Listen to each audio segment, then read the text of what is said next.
Assalamualaikum warahmatullahi wabarakatuh. Halo semuanya. Di video kali ini, aku dan teman-teman bakal ngejelasin sedikit materi dari mata kuliah Statistika Ekonomi Deskriptif. Contoh yang kami ambil adalah data penjualan produk lem mineral di Irsyadin Mart periode 1 Februari 2023 sampai 15 Maret 2023. Halo, saya Prasetyo dari kelas MN22L. Di sini saya akan menyampaikan yang pertama tujuan penyajian data. Untuk menyajikan data mentah yang diperoleh dari populasi atau sampel menjadi data yang tertata dengan baik, sehingga bermakna informasi bagi pengambilan keputusan manajerial. Langkah-langkah dalam statistik deskriptif dibagi menjadi beberapa bagian. Yang pertama, memahami masalah dan jawaban yang diperlukan. Yang kedua, mengumpulkan data sesuai dengan masalah dan tujuan. Yang ketiga, menata data mentah ke dalam distributif frekuensi. Yang keempat, menyajikan data distribusi secara grafik. Dan yang terakhir, menarik kesimpulan mengenai permasalahan. Sekarang, distribusi frekuensi adalah pengelompokan data ke dalam beberapa kategori yang menunjukkan banyaknya data dalam setiap kategori.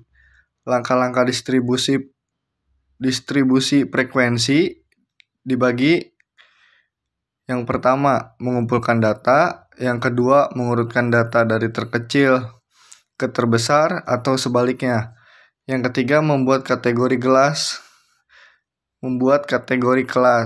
Jumlah kelas: K adalah jumlah kelas, N adalah jumlah data, yang sebagaimana rumusnya sebagai berikut. Yang ketiga, membuat interval kelas. Interval kelas sama dengan interval tertinggi dikurangi nilai terendah dibagi jumlah kelas. Yang keempat, melakukan perhitungan atau penurunan setiap kelasnya. Langkah-langkah distribusi frekuensi: membuat distribusi frekuensi dalam bentuk sajian gambar, baik poligon, histogram, atau ogif. Yang pertama, histogram adalah grafik berbentuk balok di mana sumbu horizontal yang disimbolin X adalah interval. Sumbu vertikal yang bersimbol Y adalah frekuensi setiap kelas. Yang kedua, poligon adalah grafik berbentuk garis dan menghubungkan antara nilai tengah kelas dengan jumlah frekuensi pada setiap kelas. Yang ketiga, kurva ogif adalah diagram garis yang menunjukkan kombinasi antara tepi kelas dengan frekuensi kumulatif. Dan ini adalah data mentah mengolah hitungan penyajian data dan mengolah data hitung Excel dari produk penjualan lem mineral dari tanggal 1 bulan 2 2023 sampai seterusnya. Frekuensi distributif mengurutkan data dari terkecil sampai terbesar dan membuat interval kelas, nilai tertinggi dikurangi nilai terendah dibagi jumlah kelas. Dan ini hasilnya ya. Ini adalah tabel perhitungan kelas, interval, dan frekuensi dan penyajian datanya. Ini adalah grafik poligon yang dimana grafiknya naik di pertengahan, dan ini adalah grafik histogram, dan ini adalah kurva ogif. Jadi pada slide ini dijelaskan mengenai ukuran pemusatan untuk data berkelompok. Jadi data berkelompok yaitu data tunggal yang sudah dijadikan ke dalam distribusi frekuensi. Ukuran pemusatan untuk data berkelompok yaitu bisa kita lihat pada tabel di bawah ini. Jadi pada kolom ini ada 6 kelas. Kelas 1, kelas 2, kelas 3, sampai kelas 6. Dengan intervalnya kelas 1 10 kurangi 23, kelas 2 24 dikurangi 37, kelas 3 38 kurangi 51, kelas 4 intervalnya 52 dikurangi 65, kelas 5 66 dikurangi 79, dan yang terakhir intervalnya 80 dikurangi 93. Kemudian pada tabel selanjutnya ada nilai frekuensi. Nilai frekuensi yang sudah kita ketahui. Di sini ada 2, 11, 10, 3, dan 2. Dan nilai frekuensi jumlahnya adalah 30. Kemudian pada tabel kolom keempat di sini ada nilai tengah atau simbolnya XI. Jadi pada kelas pertama nilai tengahnya itu adalah 16,5. 16,5 itu dari perhitungannya batas bawah interval ditambah dengan batas atas di bawah, maksudnya di atas kemudian dibagi 2. Jadi kurang lebih perhitungannya kayak gini. 10 ditambah 23 dibagi 2 sama dengan 16,5. Kemudian ke kelas kedua. Kelas kedua berarti di sini intervalnya sudah diketahui 24 kurangi 37. Berarti perhitungannya 24 tambah 37 dibagi 2 hasilnya 30,5. Kemudian kelas ketiga 38 tambah 51 dibagi 2 hasilnya 44,5. Kemudian kelas keempat intervalnya 52 ditambah 65 dibagi 2 yaitu nilai tengahnya 58,5. Kemudian kelas kelima intervalnya 66 ditambah 79 dibagi 2 hasilnya 72,5. Dan yang terakhir kelas 6 di sini intervalnya 80 ditambah 93 dibagi 2 dengan nilai tengahnya 86,5. Kemudian di kolom selanjutnya ada F dikali XI atau frekuensi dikali nilai tengah. Pada kelas pertama di sini diketahui 33. Jadi itu 33 dari perkalian frekuensi dengan nilai tengah. Atau yaitu 2 dikali 16,5 yang hasilnya 33. Kemudian kelas kedua.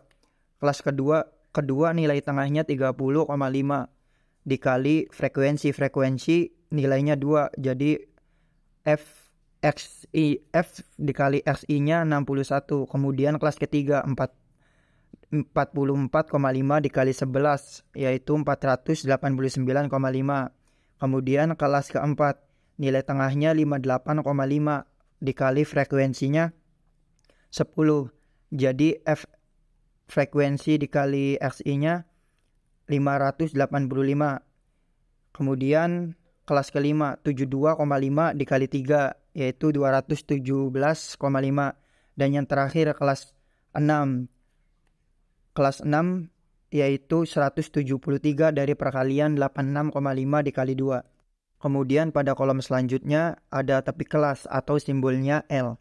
Pada kelas pertama di sini diketahui tepi kelasnya 9,5.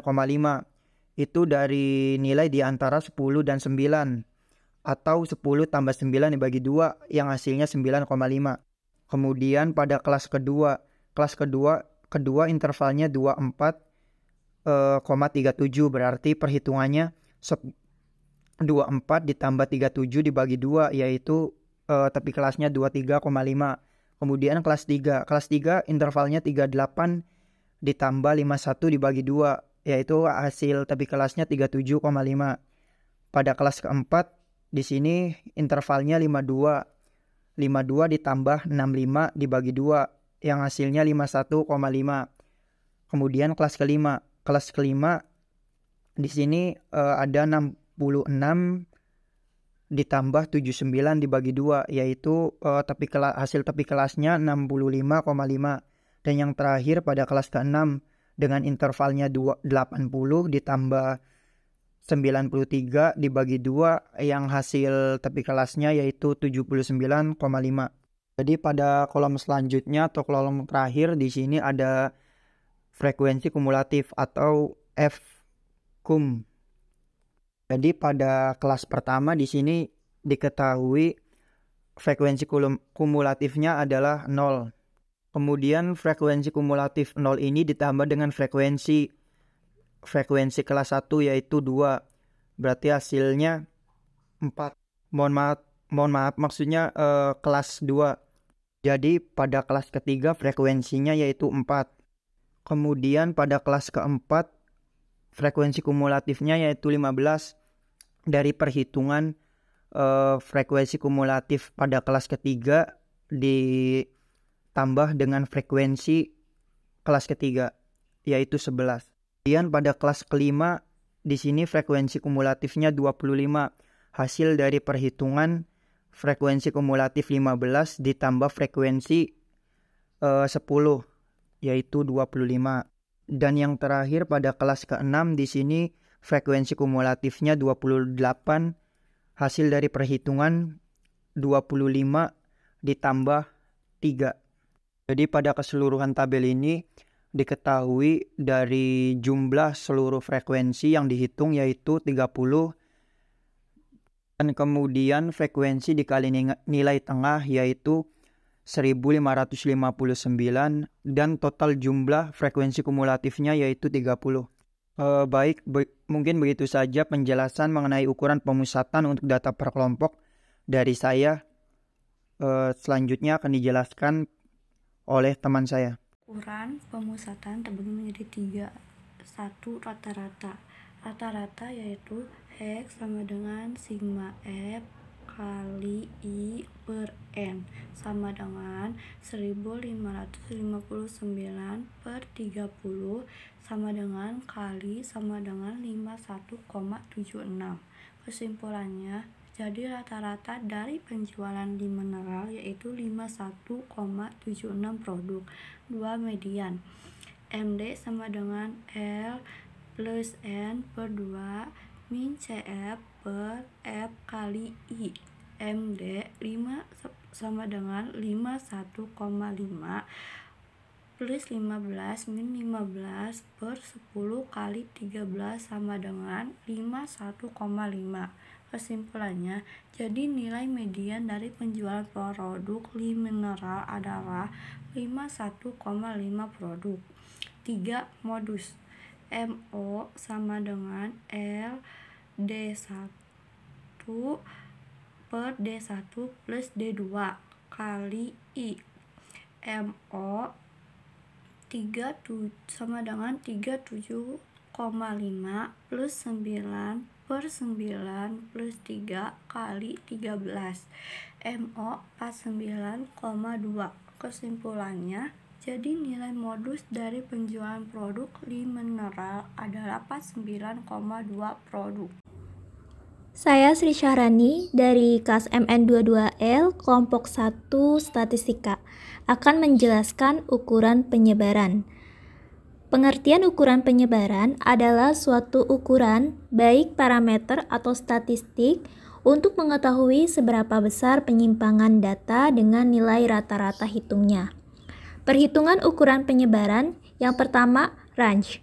Pengertian secara bahasa adalah jangkauan, jarak, jajaran, hingga barisan. Range sama dengan nilai tertinggi dikurangi nilai terendah.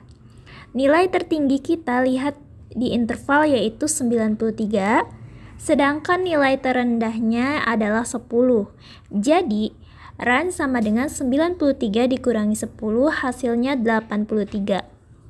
Perhitungan ukuran penyebaran yang kedua yaitu deviasi rata-rata, disebut juga simpangan rata-rata. Pengertian deviasi rata-rata itu sendiri yaitu rata-rata jarak antara nilai-nilai data menuju rata-ratanya. Dan kegunaannya adalah untuk mengetahui seberapa jauh nilai data penyimpangan dari rata-ratanya. Sebelumnya, kita menghitung nilai rata-rata atau X-bar terlebih dahulu, yaitu dengan jumlah data dibagi banyaknya data. Jumlah data ada 1559 dibagi banyaknya data yaitu 30. Jadi hasilnya 51,9. Dan sekarang kita akan mencari simpangan dari semua data yaitu deviasi rata-rata. Rumusnya sigma Fix dikurangi X bar I dibagi N, di mana Fix dikurangi X bar I yaitu 392 dan N-nya 30. Jadi hasilnya 13,06. Perhitungan ketiga dari ukuran penyebaran yaitu varians. Pengertian dari varians adalah rata-rata hitung dari deviasi kuadrat setiap data terhadap rata-rata hitungnya. Rumus varian adalah to kuadrat sama dengan sigma X min mu kuadrat atau X bar kuadrat, dibagi dengan N. Sudah kita dapatkan di tabel hasil penjumlahan dari X min X bar kuadrat, yaitu 3430,96. Kemudian kita bagi dengan N, N-nya yaitu 30, hasilnya 114,36. Jadi kesimpulannya adalah nilai varians dari data penjualan lem mineral di Irsyadi Mart yaitu 114,36. Selanjutnya, perhitungan keempat dari ukuran penyebaran adalah standar deviasi. Pengertian dari standar deviasi adalah akar kuadrat dari varians dan menunjukkan standar penyimpangan data terhadap nilai rata-ratanya. Rumusnya To sama dengan akar dari varians. Akar dari varians 114,36 adalah 10,69. Jadi kesimpulannya adalah nilai standar deviasi dari data penjualan lem mineral di Irsyadi Mart yaitu 10,69. Jadi pada slide ini menjelaskan tabel metode semi rata-rata dengan rumusnya Y sama dengan A plus BX. Pada tabel ini terlihat ada 5 kolom, dengan kolom pertama menjelaskan tahun ke-1, 2, 3, sampai 6. Pada kolom kedua menjelaskan penjualan yang sudah diketahui dari data dari yang tahun ke-1, 30,5, dikurang tahun ke-6, 86,7. Kemudian kolom 3 ada X atau rata-rata, jadi rata-rata di sini kita ambil dua kelompok dengan K1 30,5 dan K2-nya 72,5. Terus kolom selanjutnya kita ambil perhitungan dari tahun ke-1 dengan rata-rata atau nilai nolnya dimulai dari tahun kedua. Dan kolom terakhir kita ambil perhitungan dari tahun kelima dengan rata-rata atau nilai nolnya dimulai dari tahun kelima. Yang selanjutnya yaitu B, metode kuadrat terkecil. Yang di tabel itu menjelaskan tentang tahun ke-1, ke-2, dan seterusnya. Lalu penjualan simbolnya yaitu Y. Di situ ada simbol X itu periode waktu. Jadi kita ambil titiknya di tengah-tengah antara tahun ke-1 sampai ke-5 itu tahun ke-3. Berarti periode waktu itu kita mulai dari tahun ke-3 atau bisa kita tuliskan 0. Selanjutnya simbol XY. Pada tabel itu perkalian antara kolom penjualan dengan periode waktu. Dan juga yang terakhir ada simbol X kuadrat, yaitu perkalian periode waktu. Pertama kita nyari nilai A. Rumusnya A sama dengan sigma Y dibagi N, yaitu Y-nya atau penjualannya 222,5. Dibagi N yaitu 5. Hasilnya 44,5. Sudah kita ketahui nilainya adalah A. Kedua kita nyari nilai B. Rumusnya B sama dengan sigma X dikali Y yaitu 140 dibagi sigma X kuadrat yaitu 10. Hasilnya nilai B-nya yaitu 14. Kemudian kita lakukan percobaan pada tahun ke-10 dengan memasukkan rumus Y sama dengan A ditambah BX. Kita masukkan angka-angkanya Y10 atau tahun ke-10 sama dengan A-nya yaitu 44,5 ditambah B-nya 14 dikali X-nya 10. Y10 atau penjualan di tahun ke-10 itu kita mendapatkan penjualan dengan nilai 184,5. Nah, teman-teman, itu tadi hasil dari pemaparan materi data penjualan produk clay mineral di Irsyadi Mart periode 1 Februari 2023 sampai 15 Maret 2023. Kurang lebihnya mohon maaf. Terima kasih. Wassalamualaikum warahmatullahi wabarakatuh.